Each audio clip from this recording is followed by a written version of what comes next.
Genomes comparison. Genomes vary in size. Genomes of most bacteria and archaea range from 1 to 6 million base pair. Most plants and animals have genomes greater than 100 MB. In case of humans, the genome size is up to 3000 MB. Genomes vary in gene numbers. Free-living bacteria and archaea, they have 1500 up to 7500 genes. Fungi have mostly 5000 genes, and multicellular eukaryotes, they can have up to 40,000 genes. Number of genes is not correlated to the size of the genomes. Like the example is of nematode in case of C. elegans. C. elegans has 100 MB genome, and the number of genes which are present on the genome of C. elegans is 20,000. While on the other hand, in case of Drosophila, the size of the genome is 165, and the number of genes which are present on the genome of Drosophila, they are approximately 14,000.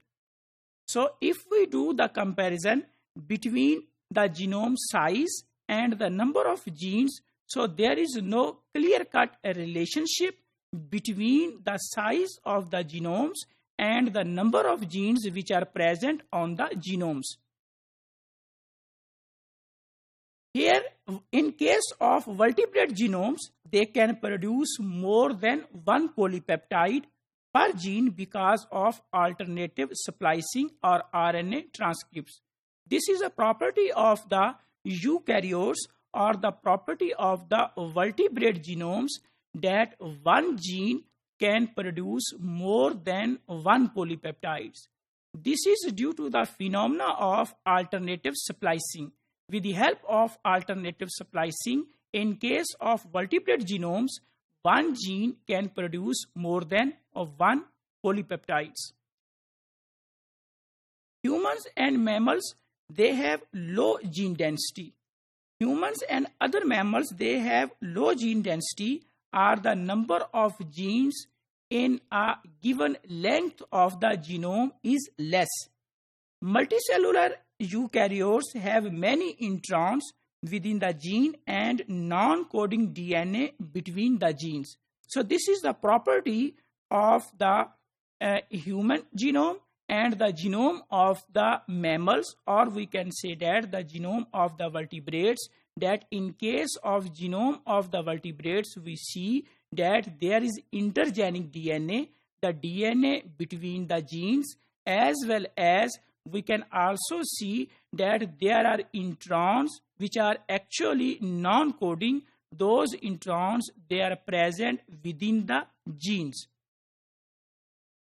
Multicellular eukaryotes have much non-coding DNA and multi-gene families. So this is another property of the genome of the multicellular eukaryotes, that most of the eukaryotic genomes neither encode protein or functional RNAs. In other words, this type of the DNA or genome is called as junk DNA, mean that do not encode either for the polypeptides or for the functional RNAs. Evidence now indicates that non-coding DNA play important role in the cell. This is a pictorial view of the human genome, where we can see that how is the distribution of coding and non-coding DNA in case of human genome. If we see that this is all non-coding or the repetitive DNA, exons which are coding, mean which produce the polypeptides, that is 1.5% of the entire genome. Introns, they make up 5% of the genome. Approximately 20% of the genome of the humans, they are regulatory sequences. Unique non-coding DNA is 15%, there are large segment duplications that can be up to 5%, and there is simple sequence DNA that is 3% of the genome. ALU elements, they are 10% of the genome, and L1 sequences, they are 17% of the genome. So if we divide the human genome into coding and non-coding, 1.5% is the genome which is producing polypeptide, which is coding in nature. Remaining all entire genome of the humans is non-coding in nature. When we do the comparison between the genomes, significant similarity has been seen between genomes of distant species. Like, we can see that there is a similarity up to 23% between the genome of the humans and the genome of the yeast. Similarity increases when we move closer towards the species that belong to same taxa. Comparing the genomes, closely related species usually help us to understand recent evolutionary trends, while distantly related species, they help us to understand the evolutionary trends that have been passed or that have been occurred long ago. So when we do the comparison of the genomes, if we do comparison of the genomes between those species which are closely related, then we see and we can understand the recent evolutionary trends of the genomes.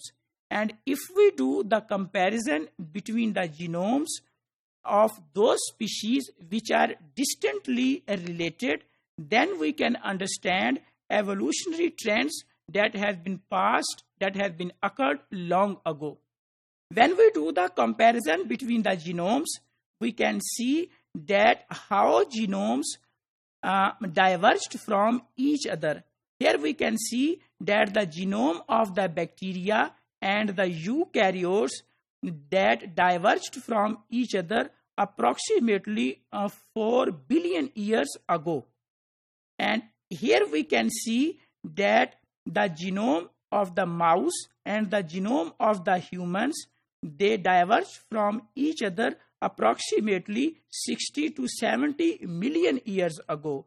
If we do the comparison between the genomes of the human and the genomes of the chimpanzee, we see that they emerged from each other up less than 10 million years ago. This is another comparison of the genomes. We can see here genome size. Genome size in case of bacteria and archaea, most are up to 6 MB, while in case of eukaryotes, mostly they are 10 up to 4000 MB in size. And when we do a comparison between the number of genes, here in case of most of the prokaryotes, the number of genes that can be 1500 up to 7 or 800,000, while in case of eukaryotes, the number of genes can be 5,000 up to 40,000.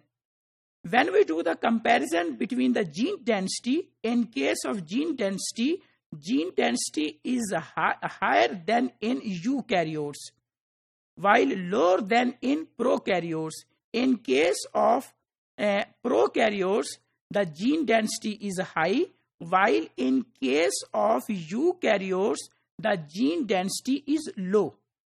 When we do the comparison between the introns, none in protein coding, while in case of archaea, they are present in some genes.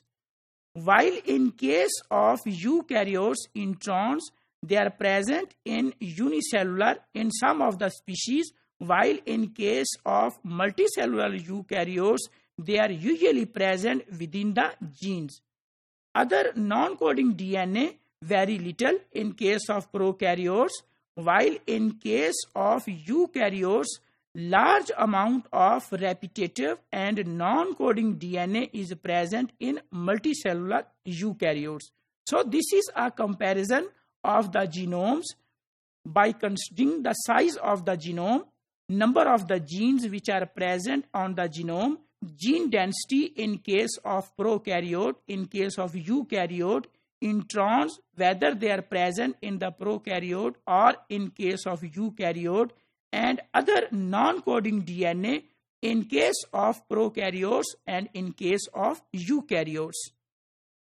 When we do the comparison between the genomes, we see that human and chimpanzee genome differ from each other approximately 1.2% at single base pair and by 2.7% because of the insertions and deletions.